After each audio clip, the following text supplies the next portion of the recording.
Kasus pembunuhan Brigadir Yosua masih menjadi misteri. Baru-baru ini fakta baru diungkap LPSK atau Lembaga Perlindungan Saksi dan Korban. Dalam kesaksiannya setelah dilakukan mendalam, LPSK menyatakan, almarhum Brigadir Nopiansyah Yosua Huta Barat alias Brigadir J mendapatkan fasilitas yang lebih dari para ajudan keluarga Irjen Verdi Sambo yang lainnya. Salah satunya adalah ia mendapatkan kamar pribadi di rumah pribadi keluarga Sambo di Jalan Saguling, Duren 3, Jakarta Selatan. Ketua Lembaga Perlindungan Saksi dan Korban LPSK Edwin Partogi Pasaribu mengatakan, padahal Verdi memiliki 7 ajudan lainnya, mereka tidak memiliki kamar pribadi. Brigadir J punya kamar sendiri di Saguling, hanya dia yang punya di Saguling, ajudan yang lain enggak, kata Wakil LPSK Edwin Partogi, Senin. Edwin menuturkan, Brigadir J juga sudah dianggap seperti keluarga sendiri oleh Verdi Sambo dan Putri Chandrawati. Hal ini terlihat dari kepercayaan yang diberikan kepadanya untuk memegang anggaran kebutuhan semua ajudan Sambo. Edwin menuturkan, dugaan pelecehan yang dilakukan Brigadir J terhadap Putri tidak masuk akal. Pasalnya, dalam rekonstruksi tergambar bahwa setelah peristiwa yang disebut pelecehan itu Putri masih mencari-cari dan memanggil Brigadir J. Ketika rekonstruksi masih tergambar bahwa PC masih bertanya kepada RR di mana Yosua. Ujarnya, jadi korban bertanya-tanya kepada tersangka lain untuk menghadap dirinya ke kamar, itu suatu hal yang unik, lanjutnya. Padahal, korban kekerasan seksual seharusnya mengalami trauma luar biasa, sementara PC justru masih bisa bertemu dengan Brigadir J.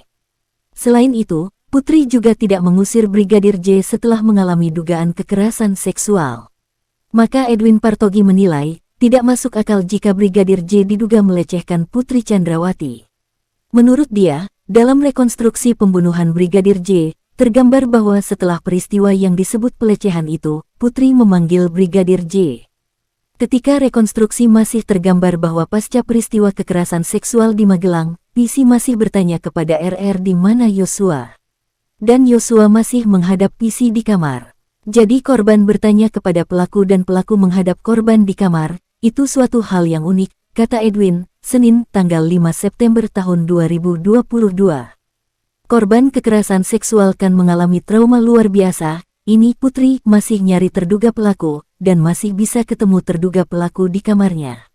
Jadi ya sulitlah untuk dipahami, ujar dia.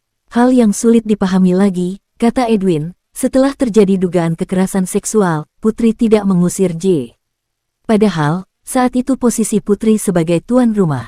Kalau dalam konteks kekerasan seksual bisa tinggal sama pelaku itu sulit dipahami, karena korban kan stres trauma depresi, kok masih bisa tinggal serumah. Ucap Edwin. Edwin juga mempertanyakan sikap Putri yang tak melaporkan dugaan kekerasan seksual ke polisi setelah peristiwa terjadi. Padahal bila kasus tersebut kemudian segera dilaporkan, polisi bisa mendapatkan bukti saintifik berupa hasil visum atau cairan sperma yang masih tertinggal dari kekerasan seksual yang terjadi. Namun tuduhan pelecehan seksual itu tidak dilaporkan oleh korban. Ibu bisikan istri jenderal, kalau telepon polisi, polisinya datang. Kalau polisi sudah datang kan bisa dilakukan visum segera, kata dia. Kalau sekarang kan enggak ada yang bisa dibuktikan dari klaim. Dari klaim dugaan kekerasan seksual di Magelang saat ini tidak memiliki bukti yang saintifik. Sementara itu Kabareskrim Polri Komjen Pol Agus Andrianto menyatakan bahwa isu terjadi perselingkuhan antara istri Sambo, Putri Chandrawati dengan sopirnya Kuat Ma'ruf kemungkinannya kecil. Hal itu karena Ma'ruf telah 2 tahun pulang ke kampungnya akibat pandemi COVID-19, ia baru seminggu kembali bergabung ke tempat kerjanya tersebut. Kalau isu dengan Kuat kok jauh ya? Karena Kuat baru seminggu masuk setelah hampir 2 tahun karena pandemi COVID-19 yang bersangkutan kena COVID. Hal ini terkonfirmasi saksi-saksi lainnya, ungkapnya. Sedangkan terkait isu adanya pelecehan seksual terhadap Putri Chandrawati, istri Verdi Sambo oleh Brigadir J, dikatakan Kabareskrim, masih belum terbukti. Agus Andrianto menerangkan pihaknya bisa langsung melakukan proses penyelidikan soal isu dugaan pelecehan seksual itu jika Putri Chandrawati atau Verdi Sambo langsung melakukan laporan polisi. Padahal, jika dilaporkan penyidik bisa langsung melakukan olah tempat kejadian perkara atau TKP dan mengumpulkan barang buktinya. Sayangnya mereka tidak melaporkan kejadian tersebut kepada kepolisian Polres. Sehingga ada olah TKP dan pengambilan bukti-bukti terkait kejadian tersebut, kata Agus kepada wartawan, Senin, tanggal 5 September tahun 2022 malam. Karena minimnya bukti, Agus menyebut hanya Putri Chandrawati, Brigadir J dan Tuhan yang mengetahui kebenaran isu pelecehan seksual itu. Saya pernah ungkapkan yang tahu hanya Allah, PC dan almarhum J yang tahu pastinya, ucapnya. Kebenaran hakiki hanya milik Allah SWT. Kebenaran duniawi tentunya didasari atas keterangan saksi-saksi dan bukti, sambungnya. Agus melanjutkan, berdasar hasil penyidikan serta keyakinan dan naluri penyidik, masalah kehormatan masih menjadi pokok permasalahan tersebut. Meski begitu, Agus tidak merinci masalah kehormatan tersebut apakah terkait pelecehan seksual atau yang lain. Naluri kami sebagai penyidik seniorlah sudah mau pensiun, apa yang terjadi yang menyangkut kehormatan sebagaimana disampaikan oleh Dirtipidum beberapa waktu yang lalu, jelasnya. Melukai harkat dan martabat keluarga. Diberitakan sebelumnya, Direktur Tindak Pidana Umum Bareskrim Polri Brigjen Andi Rian Jayadi mengungkap alasan atau motif pembunuhan Brigadir Nofriansyah Yosua Huta Barat atau Brigadir J, yang dilakukan Irjen Verdi Sambo sebagai dalang dari kematian Brigadir J. Dalam keterangan berita acara pemeriksaan BAP, kata Andi, Sambo marah lantaran mendapat laporan dari sang istri, Putri Chandrawati. Dari keterangan LPSK dan polisi menyimpulkan bahwa tuduhan pelecehan seksual yang dilakukan Brigadir Yosua terhadap Putri Chandrawati sangatlah kecil kemungkinan kebenarannya. Hal ini didasarkan pada fakta-fakta yang ada dan juga minimnya bukti adanya tindakan pelecehan seksual terhadap Putri Chandrawati. Dari dua pernyataan dua lembaga yaitu LPSK dan kepolisian seolah-olah membantah rekomendasi adanya bukti permulaan pelecehan seksual berupa ruda paksa atau perkosaan yang dilakukan Brigadir Yosua terhadap Putri Chandrawati.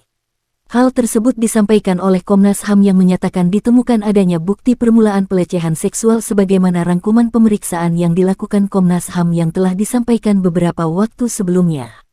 Adanya motif pelecehan seksual yang melatar belakangi pembunuhan Brigadir Yosua yang dilakukan oleh mantan Kadif Propam Polri Verdi Sambo, terus didorong oleh tersangka. Hal ini menjadi sangat penting bagi tersangka Verdi Sambo agar tuduhan pembunuhan berencana yang disangkakan terhadap para tersangka bisa digugurkan, sebagaimana diketahui sangkaan pembunuhan berencana yang telah ditetapkan polisi terhadap para tersangka mempunyai ancaman yang berat yaitu hukuman mati. Dengan mendorong motif pelecehan seksual yang melatar belakangi pembunuhan Brigadir Yosua maka diharapkan pasal yang disangkakan hanya pasal pembunuhan saja, yang mana diketahui hukumannya lebih ringan dibandingkan dengan sangkaan hukuman berencana. Hal tersebut pernah diingatkan oleh pengacara senior Hotman Paris Hutapea, jaksa harus lebih hati-hati dan teliti dalam menetapkan melengkapi bukti-bukti dari sangkaan pembunuhan berencana. Bila gagal memenuhi persyaratan sangkaan pembunuhan berencana maka akan gugur di pengadilan. Kasus pembunuhan Brigadir Yosua ini masih terus menjadi topik yang seolah tidak ada habisnya. Berbagai fakta dan isu yang terus beredar membuat pengungkapan kasus ini menjadi sangat menarik untuk terus ditunggu kelanjutannya. Bagaimana menurut Anda akan temuan baru LPSK, kepolisian dan juga Komnas HAM? Tulis komentar dan pendapat Anda. Terima kasih yang sudah menonton. Jangan lupa subscribe, like, komen dan share video ini ke teman-teman Anda semua.